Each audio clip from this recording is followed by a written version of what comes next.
Friends, welcome to the study Sudeep YouTube channel. ಇವತ್ತಿನ ಈ ವಿಡಿಯೋದಲ್ಲಿ ನಾವು ಮೇ ತಿಂಗಳ ಸ್ಪರ್ಧಾ ವಿಜೇತ ಮ್ಯಾಗಝಿನನ್ನು ನೋಡೋಣ. ಮೊದಲನೇದಾಗಿ ವಿಶ್ವ ಪತ್ರಿಕಾ ಸ್ವಾತಂತ್ರ್ಯ ದಿನ ಮೇ 3ರಂದು ಆಚರಣೆ ಮಾಡಲಾಗುತ್ತದೆ. ಈ ವರ್ಲ್ಡ್ ಪ್ರೆಸ್ ಫ್ರೀಡಮ್ ಡೇ ಅನ್ನು ಮೇ 3ರಂದು ಆಚರಣೆ ಮಾಡಲಾಗುತ್ತದೆ. ಈ ವರ್ಷದ ಧ್ಯೇಯವಾಕ್ಯ ನೋಡೋದಾದರೆ ಗ್ರಾಹಕಕ್ಕಾಗಿ ಪತ್ರಿಕೋದ್ಯಮ ಮತ್ತು ಪರಿಸರ ಬಿಕ್ಕಟ್ಟಿನಲ್ಲಿ ಮುಖದಲ್ಲಿ ಪತ್ರಿಕೋದ್ಯಮವಾಗಿದೆ. ಮಾಧ್ಯಮಗಳು ಮತ್ತು ಪತ್ರಿಕೋದ್ಯಮ ಪ್ರಜಾಪ್ರಭುತ್ವದ 4ನೇ ಅಂಗವಾಗಿವೆ. ಯಾವುದು? ಪತ್ರಿಕೋದ್ಯಮ ಅಥವಾ ಮಾಧ್ಯಮಗಳು ಪ್ರಜಾಪ್ರಭುತ್ವದ 4ನೇ ಅಂಗವಾಗಿವೆ. ಇವು ಸರ್ಕಾರದ 3 ಅಂಗಗಳಾದ ಶಾಸಕಾಂಗ, ಕಾರ್ಯಾಂಗ ಮತ್ತು ನ್ಯಾಯಾಂಗದ ಕಾರ್ಯವೈಖರಿಯನ್ನು ವಿಶ್ಲೇಷಿಸುವ, ವಿಮರ್ಶಿಸುವ ಮತ್ತು ರಚನಾತ್ಮಕ ಸಲಹೆಯನ್ನು ಕೊಡುವ ಕಾರ್ಯವನ್ನು ಈ ಪತ್ರಿಕೆಗಳು ನಿರ್ವಹಿಸ್ತಾ ಬಂದಿವೆ ಇಲ್ಲಿಯವರೆಗೂ. ಇಂಥ ಪತ್ರಿಕೆಗಳ ಸ್ವಾತಂತ್ರ್ಯವನ್ನು ರಕ್ಷಿಸುವ ಉದ್ದೇಶದಿಂದ ಪ್ರತಿ ವರ್ಷ ಮೇ 3ನೇ ತಾರೀಕರಂದು ವಿಶ್ವ ಪತ್ರಿಕಾ ಸ್ವಾತಂತ್ರ್ಯ ದಿನವನ್ನು ಆಚರಿಸಲಾಗುತ್ತದೆ. 2024ರ ಮೇ 3ರಂದು ಗ್ರಾಹಕಕ್ಕಾಗಿ ಪತ್ರಿಕೋದ್ಯಮ, ಪರಿಸರ ಬಿಕ್ಕಟ್ಟಿನ ಮುಖದಲ್ಲಿ ಪತ್ರಿಕೋದ್ಯಮ ಎಂಬ ಧ್ಯೇಯವಾಕ್ಯದೊಂದಿಗೆ ಆಚರಿಸಲಾಗಿದೆ. ಈ ವಿಶ್ವ ಪತ್ರಿಕೋದ್ಯಮ ಸ್ವಾತಂತ್ರ್ಯ ದಿನಾಚರಣೆ ಯಾಕೆ ಮಾಡ್ತಾರೆ ಅಂತ ಹಿನ್ನೆಲೆ ನೋಡೋದಾದರೆ 1991ರಲ್ಲಿ ವಿಶ್ವಸಂಸ್ಥೆ ಸಾಮಾನ್ಯ ಸಭೆಯು ಮೇ 3ರಂದು ವಿಶ್ವ ಪತ್ರಿಕಾ ಸ್ವಾತಂತ್ರ್ಯ ದಿನವನ್ನಾಗಿ ಆಚರಿಸಲು ಘೋಷಣೆ ನೀಡಿತು. ಯಾವಾಗ? 1991ರಲ್ಲಿ ಮೇ 3ನೇ ತಾರೀಕನ್ನು ವಿಶ್ವ ಪತ್ರಿಕಾ ಸ್ವಾತಂತ್ರ್ಯ ದಿನಾಚರಣೆಯನ್ನು ಆಚರಿಸಲು ಘೋಷಿಸಿತು ವಿಶ್ವಸಂಸ್ಥೆ. ಪತ್ರಿಕಾ ಸ್ವಾತಂತ್ರ್ಯ ಮೂಲ ಸಿದ್ಧಾಂತಗಳ ರಕ್ಷಣೆ, ಪತ್ರಿಕಾ ಸ್ವಾತಂತ್ರ್ಯವನ್ನು ಕಾಪಾಡುವುದು, ವೃತ್ತಿ ಧರ್ಮ ಪರಿಪಾಲನೆಯ ಸಮುದಾಯದಲ್ಲಿ ಪ್ರಾಣ ತೆತ್ತವರಿಗೆ ಸಂತಾಪ ಸೂಚಿಸುವ ಉದ್ದೇಶದಿಂದ ಈ ದಿನವನ್ನು ಆಚರಿಸಲಾಗುತ್ತದೆ. ಈ ಪತ್ರಿಕೋದ್ಯಮ ಸಲುವಾಗಿ ಪ್ರಾಣ ತೆತ್ತವರ ಅಥವಾ ಅವರ ವೃತ್ತಿ ಧರ್ಮದ ಪರಿಪಾಲನೆಗಾಗಿ ಈ ಪತ್ರಿಕಾ ದಿನಾಚರಣೆಯನ್ನು ಆಚರಣೆ ಮಾಡಲಾಗುತ್ತದೆ. ಇದು 19ನೇ ವಿಧಿಯ ಅಭಿವ್ಯಕ್ತ ಸ್ವಾತಂತ್ರ್ಯ ಹಕ್ಕನ್ನು ಎತ್ತಿ ಹಿಡಿಯಲು ಈ ದಿನಾಚರಣೆಯು ಸಹಕಾರಿಯಾಗಿದೆ. ಏನು ಹೇಳುತ್ತೆ ಅಂದರೆ 19ನೇ ವಿಧಿಯು ವಾಕ್ ಮಾಡುವ ಸ್ವಾತಂತ್ರ್ಯ ನೀಡುತ್ತದೆ. ವಾಕ್ ಸ್ವಾತಂತ್ರ್ಯ ಅದರ ಕೂಡ ನೀಡಲಾಗುತ್ತದೆ ಅದರ ಹಿನ್ನೆಲೆಯಲ್ಲಿ. ಅದೇ ರೀತಿಯಾಗಿ 31ನೇ ವಿಶ್ವ ಪತ್ರಿಕಾ ಸ್ವಾತಂತ್ರ್ಯ ದಿನದ ಸಮ್ಮೇಳನವನ್ನು ಇತ್ತೀಚೆಗೆ ಚಿಲಿ ದೇಶದ ಸ್ಯಾಂಟಿಯಾಗೋದಲ್ಲಿ ನಡೆಸಲಾಯಿತು. ಇಲ್ಲಿ ಚಿಲಿ ದೇಶದಲ್ಲಿ ಚಿಲಿ ಸರ್ಕಾರ ಮತ್ತು ಯುನೆಸ್ಕೋದವರು ಪ್ರಾಣ ತೆತ್ತವರ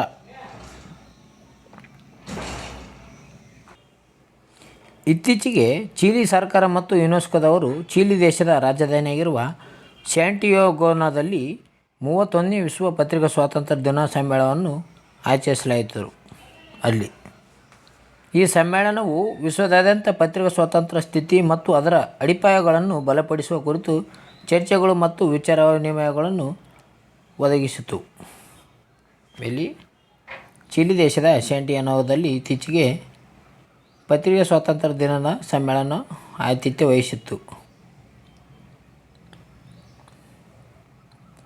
ಅದೇ ರೀತಿಯಾಗಿ ಯುನೆಸ್ಕೋ ಅಥವಾ ಗಿಲೆರ್ಮೊ ಕ್ಯಾನೊ ವಿಶ್ವ ಪತ್ರಿಕಾ ಸ್ವಾತಂತ್ರ್ಯ ಪ್ರಶಸ್ತಿ ಬಗ್ಗೆ ನೋಡೋದಾದರೆ ಇದನ್ನು 1986ರ ಡಿಸೆಂಬರ್ 17ರಂದು ಡ್ರಗ್ ಮಾಫಿಯಾದ ಬಗ್ಗೆ ಪರಿಣಾಮಕಾರಿಯಾದ ಲೇಖನ ಬರೆದು ಹತ್ಯೆಗೀಡಾದ ಕೊಲಂಬಿಯಾದ ಪತ್ರಕರ್ತ ಆಗಿರುವ ಗಿಲೆರ್ಮೊ ಕ್ಯಾನೊ ಇಸಾಜಾ ಅವರ ಸ್ಮರಣಾರ್ಥವಾಗಿ ಈ ಪ್ರಶಸ್ತಿಯನ್ನು ನೀಡಲಾಗುತ್ತದೆ. ಈ ಪ್ರಶಸ್ತಿಯನ್ನು ಯುನೆಸ್ಕೋ ಸಂಸ್ಥೆ ಪ್ರತಿ ವರ್ಷ ನೀಡಲಾಗುತ್ತಿದೆ. ಯಾರು? ಗಿಲೆರ್ಮೊ ಕ್ಯಾನೊ. ಇವರು ಕೊಲಂಬಿಯಾ ದೇಶದ ಪತ್ರಕರ್ತ. ಇವರ ನೆನಪಿಗಾಗಿ ಈ ಪ್ರಶಸ್ತಿಯನ್ನು ನೀಡಲಾಗುತ್ತದೆ. ಇದನ್ನು ಯುನೆಸ್ಕೋ ಸಂಸ್ಥೆ ನೀಡುತ್ತದೆ ಪ್ರತಿ ವರ್ಷ. ಇದು ಪತ್ರಿಕಾ ರಂಗದಲ್ಲಿ ಗಣನೀಯ ಸೇವೆ ಸಲ್ಲಿಸಿದವರಿಗೆ ನೀಡುತ್ತಾ ಬಂದಿದೆ. ಇದನ್ನು ಯುನೆಸ್ಕೋ ಅಥವಾ ಗಿಲೆರ್ಮೊ ಕ್ಯಾನೊ ವಿಶ್ವ ಪತ್ರಿಕಾ ಸ್ವಾತಂತ್ರ್ಯ ಪ್ರಶಸ್ತಿಯನ್ನು 1997ರಲ್ಲಿ ಮೊದಲ ಬಾರಿಗೆ ನೀಡಲಾಗಿತ್ತು. ಯಾವಾಗ? 1997ರಲ್ಲಿ. ಈ ಪ್ರಶಸ್ತಿ ಮತ್ತೆ ಎಷ್ಟಂದರೆ $25,000. ಅದೇ ರೀತಿಯಾಗಿ 2024ನೇ ಸಾಲಿನ ಯುನೆಸ್ಕೋ ಅಥವಾ ಗಿಲೆರ್ಮೊ ಕ್ಯಾನೊ ವಿಶ್ವ ಪತ್ರಿಕಾ ಸ್ವಾತಂತ್ರ್ಯ ಪ್ರಶಸ್ತಿ ಪಡೆದವರು ಪ್ಯಾಲೆಸ್ಟೈನ್ನ ಪತ್ರಕರ್ತೆಗೆ ಗಾಜಾ ಪಟ್ಟಿಯ ಸುದ್ದಿ ಮಾಡಿದ ಪ್ಯಾಲೆಸ್ಟಿಯನ್ ಪತ್ರಕರ್ತರಿಗೆ ಈ ಪ್ರಶಸ್ತಿಯನ್ನು ನೀಡಲಾಗಿದೆ. ಯಾವ ದೇಶದವರಿಗೆ? ಪ್ಯಾಲೆಸ್ಟೈನ್ ಕರ್ತರಿಗೆ. ಅದೇ ರೀತಿಯಾಗಿ 2024 ಸಾಲಿನ ಕೋಫಿ ಅನ್ನಾರ್ ಕರೇಜ್ ಇನ್ ಕಾರ್ಟೂನಿಂಗ್ ಪ್ರಶಸ್ತಿಯನ್ನು ಪಡೆದವರು ರಚಿತಾ ತನುಜ್. ಇವರು ವ್ಯಂಗ್ಯ ಕಲಾವಿದೆಯಾಗಿದ್ದಾರೆ. ರಚಿತಾ ತನುಜ್ ಅವರು ಸ್ಯಾನಿಟರಿ ಪ್ಲ್ಯಾನೆಲ್ಸ್ ಎಂಬ ಆನ್ಲೈನ್ ವೇದಿಕೆಯನ್ನು ಮುನ್ನಡೆಸುತ್ತಿದ್ದರು. ಇವರು ಕಿರುಕುಳ, ಸಲಿಂಗ, ಕಾಮ, ನಕಾರಾತ್ಮಕತೆ, ಮುಟ್ಟು ಹಾಗೂ ಸರ್ವಾಧಿಕಾರ ಸೇರಿದಂತೆ ವಿವಿಧ ವಿಷಯಗಳ ಕುರಿತು ವಿಡಂಬನಾತ್ಮಕ ಚಿತ್ರಗಳನ್ನು ರಚಿಸಿ ಇವರು ಹೆಸರು ಮಾಡಿದ್ದಾರೆ. ಅದೇ ರೀತಿಯಾಗಿ ವಿಶ್ವ ಪತ್ರಿಕಾ ಸ್ವಾತಂತ್ರ್ಯ ಸೂಚ್ಯಂಕದಲ್ಲಿ ಭಾರತವು 2024 ಬಿಡುಗಡೆ ಮಾಡಿದ ಸೂಚ್ಯಂಕದಲ್ಲಿ 180 ದೇಶಗಳ ಪೈಕಿ 159ನೇ ಸ್ಥಾನ ಪಡೆದಿದೆ. ವಿಶ್ವ ಪತ್ರಿಕಾ ಸ್ವಾತಂತ್ರ್ಯ ಸೂಚ್ಯಂಕದಲ್ಲಿ ಇದು ಜಾಗತಿಕ ಮಾಧ್ಯಮದ ಕಾವಲು ನಾಯಿ ಎಂದೇ ಪ್ರಸಿದ್ಧವಾದ ಗಡಿ ಇಲ್ಲದ ವರದಿಗಾರರು ಅಥವಾ ರಿಪೋರ್ಟರ್ಸ್ ವಿತೌಟ್ ಬಾರ್ಡರ್ಸ್ ಸಂಸ್ಥೆಯು ಪ್ರತಿ ವರ್ಷ ಮೇ 3ನೇ ತಾರೀಕರಂದು ಈ ವಿಶ್ವ ಪತ್ರಿಕಾ ಸ್ವಾತಂತ್ರ್ಯ ದಿನದಂದು ವಿಶ್ವ ಪತ್ರಿಕಾ ಸ್ವಾತಂತ್ರ್ಯ ಸೂಚಕವನ್ನು ಬಿಡುಗಡೆ ಮಾಡುತ್ತದೆ. ಇದನ್ನು 2002ರಿಂದ ಬಿಡುಗಡೆ ಮಾಡ್ತಾನೇ ಬಂದಿದೆ. 2024 ಮೇ 3ರಂದು 2024ನೇ ಸಾಲಿನ ವಿಶ್ವ ಪತ್ರಿಕಾ ಸ್ವಾತಂತ್ರ್ಯ ಸೂಚಕ ವರದಿ ಪ್ರಕಟಿಸಿದೆ. ಈ ವರದಿಯು 180 ರಾಷ್ಟ್ರಗಳ ಸೂಚ್ಯಂಕಗಳನ್ನು ಒಳಗೊಂಡಿದ್ದು, ನಾರ್ವೆ ದೇಶವು ಜಾಗತಿಕ ಸೂಚ್ಯಂಕದಲ್ಲಿ 91.89 ಅಂಕಗಳೊಂದಿಗೆ ಮೊದಲ ಸ್ಥಾನವನ್ನು ಪಡೆದುಕೊಂಡಿದೆ. ಯಾವುದು? ನಾರ್ವೆ. ಅದೇ ಕೊನೆಯ ಸ್ಥಾನ ಪಡೆದ ದೇಶ ಎರಿತ್ರಿಯಾ ಪಡೆದಿದೆ. ಸೂಚ್ಯಂಕದಲ್ಲಿ 159ನೇ ಸ್ಥಾನ ಪಡೆದ ಭಾರತವು 31.28 ಜಾಗತಿಕ ಅಂಕಗಳೊಂದಿಗೆ 159ನೇ ಸ್ಥಾನ ಪಡೆದಿದೆ. ಆದರೆ 2023ರ ವರದಿಯಲ್ಲಿ ಭಾರತವು 36.62 ಅಂಕಗಳೊಂದಿಗೆ 161ನೇ ಸ್ಥಾನ ಪಡೆದಿತ್ತು. ಈಗ 159 ಸ್ಥಾನಕ್ಕೆ ಬಂದಿದೆ. ಪ್ರಮುಖ ಅಂಶಗಳು ನೋಡೋದಾದರೆ, ಸೂಚ್ಯಂಕ ಕಡಿಮೆ ಆದಂತೆ ಪತ್ರಿಕಾ ಸ್ವಾತಂತ್ರ್ಯ ಕಡಿಮೆ ಇದೆ ಎಂದರ್ಥ ಆಗುತ್ತದೆ. ಆ ದೇಶದಲ್ಲಿ ನಿರ್ಭಯವಾಗಿ ಪತ್ರಿಕೆಗಳು ಕಾರ್ಯನಿರ್ವಹಿಸಲು ಸಾಧ್ಯವಿಲ್ಲ ಎಂಬುದನ್ನು ಸೂಚಿಸುತ್ತದೆ. ಇದು ಸೂಚ್ಯಂಕ ಹೆಚ್ಚಾದಂತೆ ಪತ್ರಿಕಾ ಸ್ವಾತಂತ್ರ್ಯ ಹೆಚ್ಚಾಗುತ್ತದೆ ಅಂತ ದೇಶಗಳು ಮೊದಲ ಸ್ಥಾನ ಪಡೆದಿರುತ್ತವೆ. ಉದಾಹರಣೆ, ನಾರ್ವೆ ದೇಶವು 91.89 ಸೂಚ್ಯಂಕ ಹೊಂದಿದ್ದು ಮೊದಲ ಸ್ಥಾನದಲ್ಲಿದೆ. ಆದರೆ ಎರಿತ್ರಿಯಾ ದೇಶವು ಕೇವಲ 16.64 ಸೂಚ್ಯಂಕಗಳನ್ನು ಹೊಂದಿದ್ದು ಕೊನೆಯ ಸ್ಥಾನವನ್ನು ಪಡೆದಿದೆ. ಅದೇ ರೀತಿ ವಿಶ್ವ ಪತ್ರಿಕಾ ಸ್ವಾತಂತ್ರ್ಯ ಸೂಚ್ಯಂಕದಲ್ಲಿ ಮೊದಲ 5 ಸ್ಥಾನ ಪಡೆದ ದೇಶಗಳು ನೋಡೋದಾದರೆ, ಮೊದಲನೇದಾಗಿ ನಾರ್ವೆ, ಎರಡನೇದಾಗಿ ಡೆನ್ಮಾರ್ಕ್, ಮೂರನೇದು ಸ್ವೀಡನ್, ನಾಲ್ಕನೇದು ನೆದರ್ಲ್ಯಾಂಡ್, ಐದನೇದು ಫಿನ್ಲ್ಯಾಂಡ್. ಅದೇ ರೀತಿ ಕೊನೆಯ ಸ್ಥಾನ ಪಡೆದದ್ದು ಎರಿತ್ರಿಯಾ, ಸಿರಿಯಾ, ಅಫ್ಘಾನಿಸ್ತಾನ್, ಉತ್ತರ ಕೊರಿಯಾ, ಇರಾನ್. ಇವುಗಳು 5 ಕೊನೆಯ ಸ್ಥಾನಗಳನ್ನು ಪಡೆದ ದೇಶಗಳಾಗಿವೆ. ವಿಶ್ವ ಪತ್ರಿಕಾ ಸ್ವಾತಂತ್ರ್ಯ ಸೂಚ್ಯಂಕದ ಸಿದ್ಧಪಡಿಸುವ ಸಂಸ್ಥೆ ಯಾವುದಪ್ಪ ಅಂದರೆ ಗಡಿ ರೈತರ ಪತ್ರಕರ್ತರು ಅಥವಾ ರಿಪೋರ್ಟರ್ಸ್ ವಿತೌಟ್ ಬಾರ್ಡರ್ಸ್ ಅವರು ವಿಶ್ವ ಪತ್ರಿಕಾ ಸ್ವಾತಂತ್ರ್ಯ ಸೂಚ್ಯಂಕವನ್ನು ಸಿದ್ಧಪಡಿಸುತ್ತಾರೆ. ಇದನ್ನು 1985ರಲ್ಲಿ ಫ್ರಾನ್ಸ್ನ ಪ್ಯಾರಿಸ್ನಲ್ಲಿ ಪ್ರಾರಂಭವಾಯಿತು. ಈ ಸಂಸ್ಥೆಯು ವಿಶ್ವಸಂಸ್ಥೆಯ ಸಲಹೆಗಾರ ಸ್ಥಾನಮಾನವನ್ನು ಹೊಂದಿದೆ. ಅದು ಪತ್ರಿಕಾ ಸ್ವಾತಂತ್ರ್ಯ ಹಕ್ಕನ್ನು ಕಾಪಾಡುವ ಜಾಗತಿಕ ಮಾಧ್ಯಮದ ಕಾವಲು ನಾಯಿ ಎಂದೇ ಪ್ರಸಿದ್ಧವಾಗಿದೆ. ಇದು 1948ರ ಮಾನವ ಹಕ್ಕುಗಳ ಸಾರ್ವತ್ರಿಕ ಘೋಷಣೆ 19ನೇ ವಿಧಿ ಅನ್ವಯ ಕಾರ್ಯನಿರ್ವಹಿಸುತ್ತದೆ. ಎಷ್ಟನೇ ವಿಧಿ? 19ನೇ ವಿಧಿ. 2002ರಿಂದ ಪ್ರತಿ ವರ್ಷ ವಿಶ್ವ ಪತ್ರಿಕಾ ಸ್ವಾತಂತ್ರ್ಯ ದಿನದಂದು ವಿಶ್ವ ಪತ್ರಿಕಾ ಸ್ವಾತಂತ್ರ್ಯ ಸೂಚಕವನ್ನು ಬಿಡುಗಡೆ ಮಾಡುತ್ತಾ ಬಂದಿದೆ. ಯಾವುದು? ರಿಪೋರ್ಟರ್ಸ್ ವಿತೌಟ್ ಬಾರ್ಡರ್ಸ್ ಅಥವಾ ಗಡಿ ರಹಿತ ಪತ್ರಕರ್ತರು. ಇಂಡಿಯಾ ರ್ಯಾಂಕ್ ನೋಡೋದಾದರೆ 161ನೇ ಸ್ಥಾನ 2023ರಲ್ಲಿತ್ತು. ಆದರೆ 159ನೇ ಸ್ಥಾನ 2024ರಲ್ಲಿ ಪಡೆದಿದೆ. ಚೀನಾ ದೇಶವು 172ನೇ ಸ್ಥಾನ ಪಡೆದಿದೆ. ಮಯನ್ಮಾರ್ 171ನೇ ಸ್ಥಾನ. ಬಾಂಗ್ಲಾದೇಶ 165ನೇ ಸ್ಥಾನ ಪಡೆದರೆ ಪಾಕಿಸ್ತಾನ 157ನೇ ಸ್ಥಾನ ಪಡೆದಿದೆ. ಶ್ರೀಲಂಕಾ 150ನೇ ಸ್ಥಾನ. ಭೂತಾನ್ 147ನೇ ಸ್ಥಾನ. ಮಾಲ್ಡೀವ್ಸ್ 106ನೇ ಸ್ಥಾನವನ್ನು ಪಡೆದುಕೊಂಡ ಭಾರತದ ನೆರೆಯ ರಾಷ್ಟ್ರಗಳ ಆಗಿವೆ ಇವು.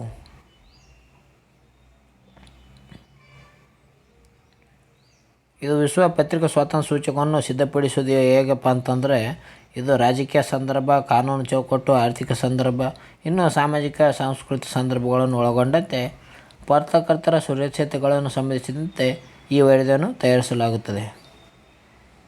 ಆದರೆ ವರದಿಯ ವಿಶೇಷತೆ ನೋಡೋದಾದರೆ, ಜಗತ್ತಿನ ಅತಿದೊಡ್ಡ ಪ್ರಜಾಪ್ರಭುತ್ವ ದೇಶವಾದ ಭಾರತದಲ್ಲಿ ಮಾಧ್ಯಮಗಳು ರಾಜಕೀಯ ನಾಯಕರ ಮತ್ತು ರಾಜಕೀಯ ಪಕ್ಷಗಳ ನಿಯಂತ್ರಣದಲ್ಲಿವೆ.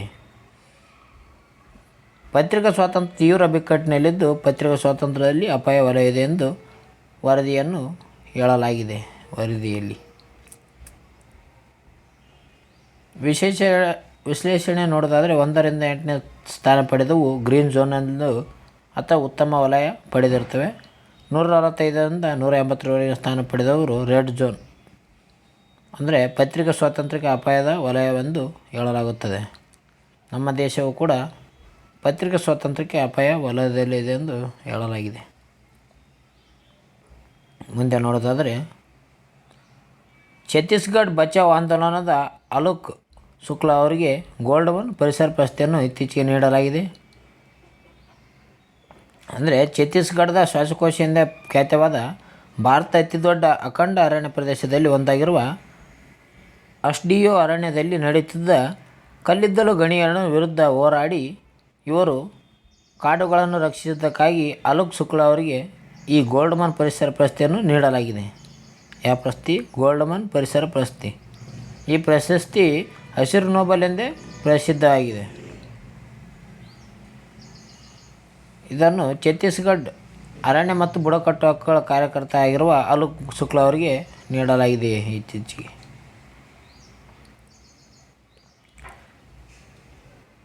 ಅದೇ ರೀತಿಯಾಗಿ ಆಸ್ಡಿಯೋ ಅರಣ್ಯ ಬಗ್ಗೆ ನೋಡೋದಾದರೆ, ಇದು ಛತ್ತೀಸ್ಗಢ ಶ್ವಾಸಕೋಶ ಎಂದೇ ಕರೆಯಲ್ಪಡುವ ಆಸ್ಡಿಯೋ ಅರಣ್ಯಗಳು ಭಾರತದ ಅತ್ಯಂತ ವಿಸ್ತಾರವಾದ ಅರಣ್ಯ ಪ್ರದೇಶವಾಗಿದೆ. ಇದು ಅರಣ್ಯ ಇದು ಆಸ್ಡಿಯೋ ಅರಣ್ಯ ಎಲ್ಲಿದೆ ಅಂದರೆ ಛತ್ತೀಸ್ಗಢ ರಾಜ್ಯದಲ್ಲಿದೆ. ಇದನ್ನು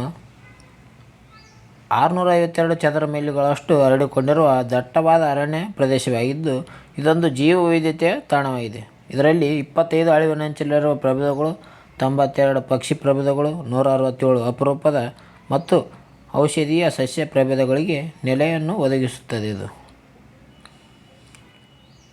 2010ರಲ್ಲಿ ಕೇಂದ್ರ ಪರಿಸರ ಸಚಿವಾಲಯವು ಆಸ್ಡಿಯೋ ಅರಣ್ಯಗಳನ್ನು ಅವುಗಳ ಶ್ರೀಮಂತ ಜೀವ ವೈವಿಧ್ಯತೆಯನ್ನು ಗುರುತಿಸಿ ಗಣಿಗಾರಿಕೆ ನೋ-ಗೋ ವಲಯ ಎಂದು ಘೋಷಿಸಿತು. ಆದರೆ ಅಧಿಕೃತವಾಗಿ ಜಾರಿಗೊಳಿಸಿರಲಿಲ್ಲ. ನಂತರ ಬಂದ ಸರ್ಕಾರಗಳು ಈ ಅರಣ್ಯದಲ್ಲಿ ಗಣಿಗಾರಿಕೆ ಅವಕಾಶ ಕಲ್ಪಿಸಿದ್ದವು. ಈ ಅರಣ್ಯ ಪ್ರದೇಶದಲ್ಲಿ ಅತಿ ಹೆಚ್ಚು ಕಲ್ಲಿದ್ದಲನ್ನು ರಫ್ತಾಗುತ್ತಿದ್ದವು. ಅದನ್ನು ತಡೆದ ಅರುಣ್ ಶುಕ್ಲಾ ಅವರಿಗೆ ಇತ್ತೀಚೆಗೆ ಗೋಲ್ಡ್ಮನ್ ಪರಿಸರ ಪ್ರಶಸ್ತಿಯನ್ನು ನೀಡಲಾಗಿದೆ. ಅದೇ ರೀತಿಯಾಗಿ 2024ನೇ ಸಾಲಿನ ಗೋಲ್ಡ್ಮನ್ ಪರಿಸರ ಪ್ರಶಸ್ತಿ ಪಡೆದವರ ನೋಡೋದಾದರೆ, ಏಷ್ಯಾದಿಂದ ಅಲೋಕ್ ಶುಕ್ಲಾ ಅವರು ಆಯ್ಕೆಯಾಗಿದ್ದಾರೆ. ಇವರು ಭಾರತದವರು. ದ್ವೀಪ ಮತ್ತು ದ್ವೀಪ ರಾಷ್ಟ್ರಗಳಿಂದ ಮುರವ್ವ ಮಾರೋಚಿ ಜಾನ್ಸನ್ ಅವರು ಆಸ್ಟ್ರೇಲಿಯಾದಿಂದ ಆಯ್ಕೆಯಾಗಿದ್ದಾರೆ. ದಕ್ಷಿಣ ಮತ್ತು ಮಧ್ಯ ಅಮೆರಿಕದಿಂದ ಮಾರ್ಸೆಲ್ ಗೋಮ್ಸ್ ಅವರು ಬ್ರೆಜಿಲ್ ದೇಶದಿಂದ ಆಯ್ಕೆಯಾಗಿದ್ದಾರೆ.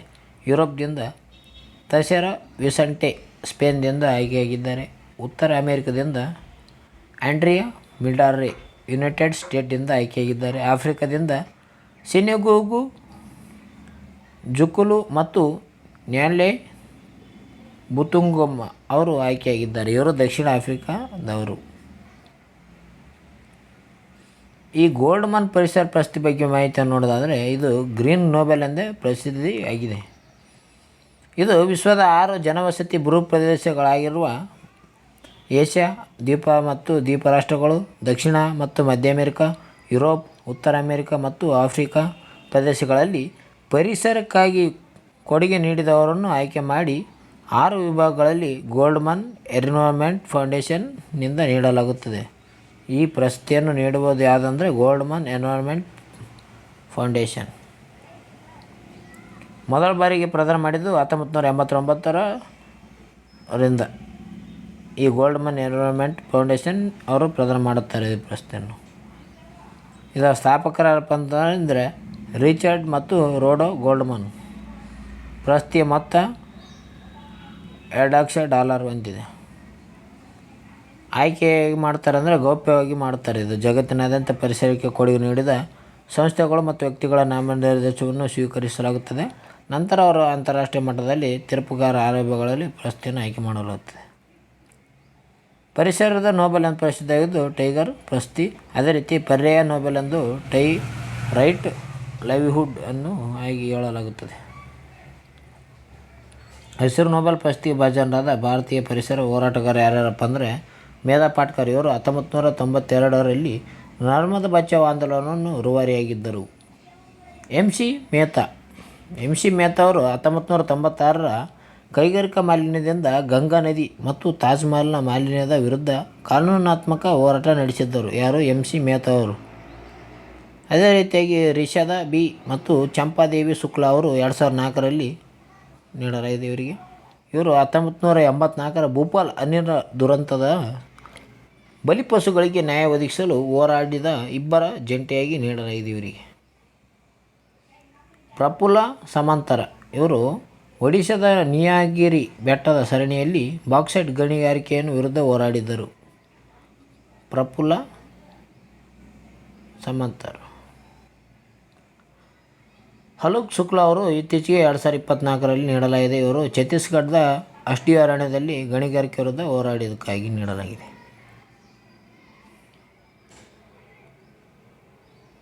ಅದೇ ರೀತಿಯಾಗಿ 2024ರ ಸಾಲಿನ ಹಸಿರು ಆಸ್ಕರ್ ಖ್ಯಾತಿಯ ವೀಟ್ಲೆ ಗೋಲ್ಡ್ ಪ್ರಶಸ್ತಿಯನ್ನು ಪಡೆದವರು ಪೂರ್ಣಿಮಾ ದೇವಿ ಬರ್ಮನ್. ಇವರು ಅಸ್ಸಾಂ ರಾಜ್ಯದವರು. ಅಂದರೆ 2024ರ ಮೇ ತಿಂಗಳಲ್ಲಿ ಡಾಕ್ಟರ್ ಪೂರ್ಣಿಮಾ ದೇವಿ ಬರ್ಮನ್ ಅವರಿಗೆ 2024ರ ಸಾಲಿನ ವೈಟ್ಲೆ ಗೋಲ್ಡ್ಮನ್ ಪ್ರಶಸ್ತಿಯನ್ನು ಪ್ರದಾನ ಮಾಡಲಾಗಿದೆ, ಅಥವಾ ವೈಟ್ಲೆ ಗೋಲ್ಡ್ ಎಂದು ಇದನ್ನು ಕರೆಯುತ್ತಾರೆ. ಯುನೈಟೆಡ್ ಕಿಂಗ್ಡಮ್ನ ಲಂಡನ್ನಲ್ಲಿ ನಡೆದ ರಾಯಲ್ ಜಿಯೋಗ್ರಫಿಕ್ ಸೊಸೈಟಿ ಪ್ರಶಸ್ತಿ ಪ್ರದಾನ ಸಂದರ್ಭದಲ್ಲಿ ಬರ್ಮನ್ ಅವರಿಗೆ ಚಾರಿಟಿ ಪೋಷಕ ರಾಜಕುಮಾರಿಯಾಗಿರುವ ಅನ್ನಿ ಪ್ರಿನ್ಸೆಸ್ ರಾಯಲ್ ಅವರಿಂದ ಪ್ರಶಸ್ತಿ ಪಡೆದಿದ್ದಾರೆ.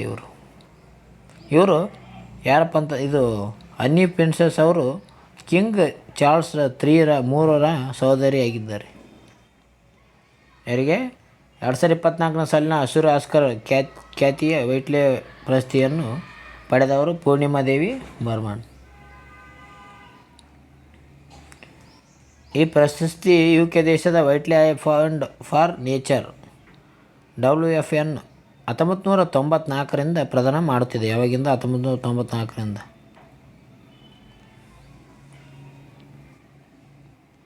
ಈ ಪೂರ್ಣಿಮಾ ದೇವಿ ಬರ್ಮನ್ ಬಗ್ಗೆ ನೋಡೋದಾದರೆ ಇವರು ಭಾರತೀಯ ವನ್ಯಜೀವಿ ಜೀವಶಾಸ್ತ್ರಜ್ಞೆ. ಡಾಕ್ಟರ್ ಪೂರ್ಣಿಮಾ ದೇವಿ ಅವರು ಹಂಗಿರ್ಲಾ ಆರ್ಮಿಯನ್ನು ಮುನ್ನಡೆಸುತ್ತಿದ್ದು ಗ್ರೇಟ್ ಅರ್ಜೆಂಟೆಡ್ ಕೊಕ್ಕೆಯನ್ನು ಅಳಿವಿನಿಂದ ರಕ್ಷಿಸಲು ಮೀಸಲಿರುವ ಸಂಪೂರ್ಣ ಮಹಿಳಾ ತಳಮಟ್ಟದ ಸಂರಕ್ಷಣಾ ಆಂದೋಲನ ನಡೆಸುತ್ತಿದ್ದಾರೆ. ಇವರು ಯಾರು? ಪೂರ್ಣಿಮಾ ದೇವಿಯವರು. 2022ರ ಸಾಲಿನ ಚಾಂಪಿಯನ್ಸ್ ಆಫ್ ಅರ್ತ್ ಪ್ರಶಸ್ತಿಯನ್ನು ಉದ್ಯಮಶೀಲ ದೃಷ್ಟಿ ವಿಭಾಗದಲ್ಲಿ ಇವರಿಗೆ ನೀಡಲಾಗಿತ್ತು. ಪೂರ್ಣಿಮಾ ಅವರು ವೃತ್ತಿ ಜೀವನದ ಬಯೋಪಾಲು ಅಳಿವಿನಂಚಿನಲ್ಲಿರುವ ದೊಡ್ಡ ಕೊಕ್ಕರೆಯನ್ನು ಉಳಿಸಲು ಮೀಸಲಿಟ್ಟಿದ್ದಾರೆ. ಇದು ವಿಶ್ವದ 2ನೇ ಅಪರೂಪದ ಕೊಕ್ಕರೆ ಜಾತಿಯಾಗಿದೆ. ಸ್ಥಳೀಯವಾಗಿ ಅಸ್ಸಾಂನ ಭಾಷೆಯಲ್ಲಿ ಹಂಗಿಲ್ಲ ಎಂದು ಮೂಳೆ ನುಂಗುವವನು. ಹಂಗಿಲ್ಲ ಆರ್ಮಿಯು 10,000ಕ್ಕೂ ಹೆಚ್ಚು ಮಹಿಳೆಯರನ್ನು ಒಳಗೊಂಡಿದ್ದು, ಇವರು ಗೂಡು ಕಟ್ಟುವ ಸ್ಥಳಗಳನ್ನು ರಕ್ಷಿಸುವುದು, ತಮ್ಮ ಗೂಡುಗಳಿಂದ ಬಿದ್ದ ಗಾಯಗೊಂಡ ಕೊಕ್ಕರೆಯನ್ನು ಪುನರ್ವಸತಿ ಮಾಡುವುದು, ಅಳಿವಿನಂಚಿನಲ್ಲಿರುವ ಪಕ್ಷಿಗಳಿಗೆ ತಮ್ಮ ಮೊಟ್ಟೆಗಳನ್ನು ಮೊಟ್ಟೆ ಹೊಡೆಯಲು ಎತ್ತರದ ಬಿದಿರಿನಿಂದ ಗೂಡು ಕಟ್ಟುವ ವೇದಿಕೆಯನ್ನು ನಿರ್ಮಿಸಿದ್ದಾರೆ. ಯಾರು? ಪೂರ್ಣಿಮಾ ದೇವಿಯವರು. ಇವರು ಕೊಕ್ಕರೆಯನ್ನು ಉಳಿಸಲು ಮೀಸಲಿಟ್ಟಿದ್ದಾರೆ. ಇವರು ಅಂದರೆ ಪಕ್ಷಿಗಳಿಗೆ. ಅದೇ ರೀತಿಯಾಗಿ ವಿಟ್ಲಿ ಗೋಲ್ಡ್ ಪ್ರಶಸ್ತಿ ಪಡೆದ ಮೊದಲ ಭಾರತೀಯ ಯಾರಪ್ಪ ಅಂದರೆ ಅರ್ಚನಾ ಗಾಡ್ಬೋಲ್ ಮತ್ತು ಬ್ರ್ಯಾಂಡ್ ನಾರ್ಮಲ್. 2007ರಲ್ಲಿ ಇವರಿಗೆ ನೀಡಲಾಗಿದೆ. ಯಾರ್ಯಾರು ಅಂದ್ರಪ್ಪ ಅಂದರೆ ಅರ್ಚನಾ ಗಾಡ್ಬೋಲ್ ಮತ್ತು ಬ್ರ್ಯಾಂಡ್ ನಾರ್ಮನ್ ಅವರಿಗೆ 2007ರಿಂದ ಈ ವಿಟ್ಲಿ ಗೋಲ್ಡ್ಮನ್ ಪ್ರಶಸ್ತಿಯನ್ನು ನೀಡಲಾಗಿದೆ. ಓಕೆ ಫ್ರೆಂಡ್ಸ್, ಇವತ್ತಿನ ವಿಡಿಯೋದಲ್ಲಿ ಇಷ್ಟೇ. ಮುಂದಿನ ವಿಡಿಯೋದಲ್ಲಿ ಸಿಗೋಣ. ನೀವೇನಾದರೂ ನಮ್ಮ ಚಾನಲ್ ಹೊಸಬರಾದರೆ ಸಬ್ಸ್ಕ್ರೈಬ್ ಆಗಿ, ಲೈಕ್ ಮಾಡಿ, ಶೇರ್ ಮಾಡಿ. ಅದೇ ರೀತಿ ಪಕ್ಕದಲ್ಲಿರೋ ಬೆಲ್ಲೈಕನನ್ನು ಪ್ರೆಸ್ ಮಾಡೋ ಮೂಲಕ ನಾವು ಅಪ್ಲೋಡ್ ಮಾಡುವ ವಿಡಿಯೋವನ್ನು ಬೇಗ ನೋಟಿಫಿಕೇಷನ್ ಮುಖಾಂತರ ನೋಡಿಕೊಳ್ಳಿ. ಇದು ನಿಮಗೆ ತುಂಬ ಉಪಯುಕ್ತವಾದ ಮಾಹಿತಿಯನ್ನು ನಾವು ನೀಡಲು ಬಯಸುತ್ತೇವೆ. ಮುಂದಿನ ವಿಡಿಯೋದಲ್ಲಿ ಇದೇ ರೀತಿಯಾಗಿ ಸಿಗೋಣ. ಸಬ್ಸ್ಕ್ರೈಬ್ ಆಗಿ, ಶೇರ್ ಮಾಡಿ ಫ್ರೆಂಡ್ಸ್. Bye friends.